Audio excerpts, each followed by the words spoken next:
ये कुछ हमारा हाड़ौती प्रदेश हम इसको पढ़ने वाले हैं मैप के जरिए। मैप थोड़ा सा ऐसा ही बना है, ज़्यादा बढ़िया नहीं, मैं नहीं बना पाया। तो हाड़ौती क्षेत्र है, ये हमने पढ़ लिया है। ये यहाँ से अरावली है इसे, तो ये तो हो गया मरुस्थल, और ये अरावली है, और ये पूर्वी हो गया, है ना। ये लगभग सारा पूर्वी है।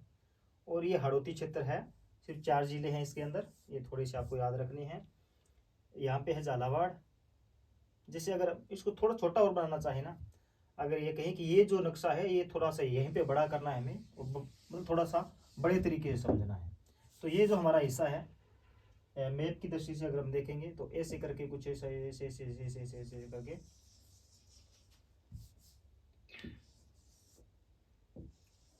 फिर ऊपर का हिस्सा हो जाता है। तो ये कुछ हमारा हिस्सा रहता है राजस्थान की मैप का। तो इसको अगर हम समझेंगे कि इसको हाड़ौती क्षेत्र बोलते हैं, और यहाँ पर है झालावाड़,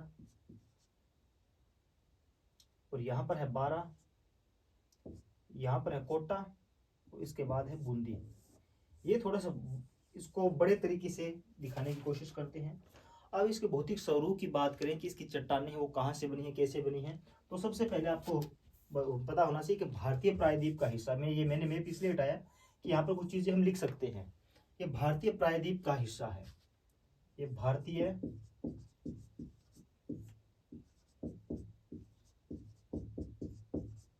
प्रायद्वीप का हिस्सा है।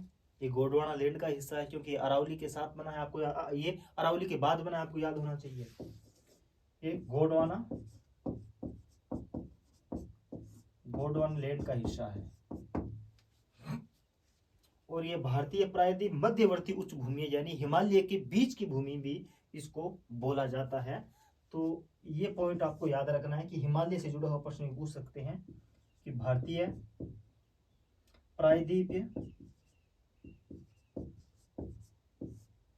प्रायद्वीप मध्यवर्ती भूमि भी इसको कह सकते हैं। और इसका जो निर्माण हुआ है वो अरावली की ही चट्टानों से माना जाता है। इनको विंध्य क्रम की जो चट्टानें हैं इससे युक्त है। इसका निर्माण तो लावा के पिघलने से हुआ है, जिनको बेसाल्ट चट्टानें बोलते हैं। तो इनकी जो चट्टानें हैं वो विंध्यन क्रम की है, और यही चट्टानें आपको अरावली में मिलेगी। ये चट्टानें कौन सी है? विंध्यन क्रम की है, और ये लावा के पठार से बना है, लावा के पठार से बना है। और जो आपको इसके रूप में जो चट्टानें मिल रही है उनको बेसाल्ट बोलते हैं। कौन सी बोलते हैं? बेसाल्ट। ये इतनी चीजें होंगी, ये बहुत ही जरूरी है आपको याद रखने के लिए। ये आप उतार सकते हैं, आप देख लीजिएगा। और अब हम आगे चलते हैं। हाड़ौती मिट रहा है भैया, मिटना नहीं है आपको, ठीक है। अगर हम सीधे तौर पर बात करें कि कितने क्षेत्र में फैला हुआ है, तो लगभग 7% क्षेत्र में राजस्थान के फैला हुआ है। जनसंख्या की बात करें तो 11% है। और जिलों की बात करें तो मैंने आपको बता दिया कि 4 जिले हैं, ये बूंदी है, 4 जिले हैं। और अब हम बात कर लेते हैं कि इनको किन भागों में बांटा गया है, क्योंकि यहाँ पर वर्षा भी सबसे अधिक होती है, और 100 सेमी तक वर्षा होती है, 100 सेमी तक वर्षा होती है। आंधी सबसे कम चलती है। यहाँ पे झालावाड़ है, झालावाड़ में 3 दिन आंधी चलती है सबसे कम, 3 दिन सबसे कम आंधी चलती है। और अगर हम बात करेंगे कि जलवायु, तो जलवायु यहाँ पर जो अति आर्द्र पाई जाती है, अति आर्द्र जलवायु, अति आर्द्र जलवायु जिनको सवाना भी बोलते हैं, ये आपको याद रखना बहुत ही महत्वपूर्ण है, स्टार लगा देता हूं।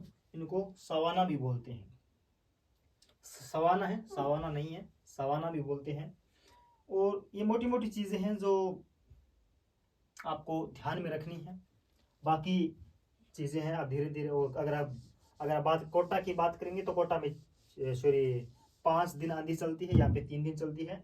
तो ये तो इसकी मोटी मोटी बात हो गई। ऊंचाई की बात करेंगे तो 400 से 500 मीटर इनकी ऊंचाई आपको देखने को मिलेगी। तो इनको 4 भागों में हमने बांटा है। विंध्य कगार वो भी आपको बताऊंगा, अडावाल पर्वत वो भी मैं आपको बताऊंगा, अडावाल पर्वत वो भी मैं आपको बताऊंगा, और मुकंदरा की पहाड़ियां वो भी मैं आपको बताऊंगा, और डंगधर गंगधर ये भी आपको बताऊंगा कि ये कहाँ कहाँ पर स्थित है। अडावाल को चंद्रावाल की पहाड़ियां भी बताते हैं। तो मैप के जरिए अगर समझेंगे तो बहुत ही आसानी होगी। तो विंध्य स्वरूप है जो आपको कहां पर मिलेगा,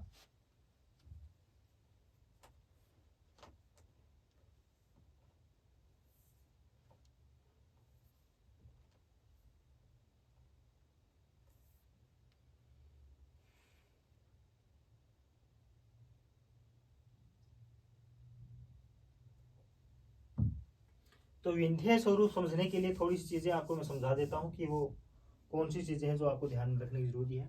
कि चंबल नदी यहाँ से निकलती है और चंबल नदी यहाँ से ही बहकर निकलती है, आपको पता है, इसके एकदम बिल्कुल जस्ट से निकलती है। तो चंबल नदी के बहने से जो भाग नीचे रह गया है, ठीक है, चंबल नदी के बहने से ये भाग नीचे रह गया है, नीचे, और इसके यहाँ पर पर्वत है वो रह गए हैं थोड़े से ऊपर उठे हुए। तो इसी ऊपर उठे हुए भाग को कहते हैं विंध्यन पर्वत।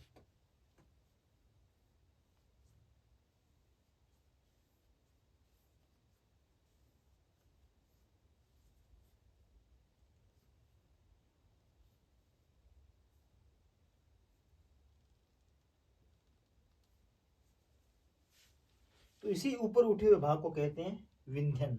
ये धौलपुर, करौली और सवाई माधोपुर में आपको देखने को मिलते हैं, और ये इससे थोड़ा ऊपर है, ये यहाँ पे नहीं है, ये मैंने यहाँ पे तो वैसे बना दिया है, यहाँ से तो जाएगी, इससे ऊपर जाएगी ना, ऊपर आगे आपको मिलेंगे, यहाँ से निकलती है तो ये बूंदी है ना, बूंदी है, मतलब बूंदी से आगे सवाई माधोपुर, यहाँ से सवाई माधोपुर, करौली, धौलपुर। तो इसके यहाँ पे तो भाग रह गया नीचे, यहाँ पे ये नीचे रह गया, और ये जो भाग है ये भाग ऊपर उठा हुआ है, इनको कहते हैं विंध्यन करम। ये आपको याद रखना है, ये धौलपुर, करौली और इनमें स्थित है, और यहाँ पर त्रिकूट की पहाड़ी भी बनी हुई है, इसको कहते हैं विंध्यन करम। मेन जो फोकस है वो हमारा रहेगा जिनको आडावाल पर्वत बोलते हैं। कौन सा? आडावाल पर्वत, आडावाल पर्वत। यहाँ पे बूंदी है, कोटा है, ये झालावाड़ है, और ये बारा है, ये आपको याद रखना है।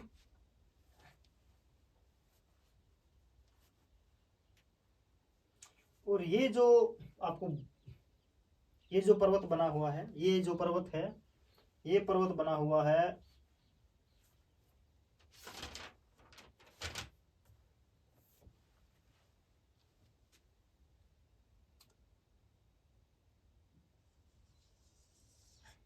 ,96 किलोमीटर लंबा है ये,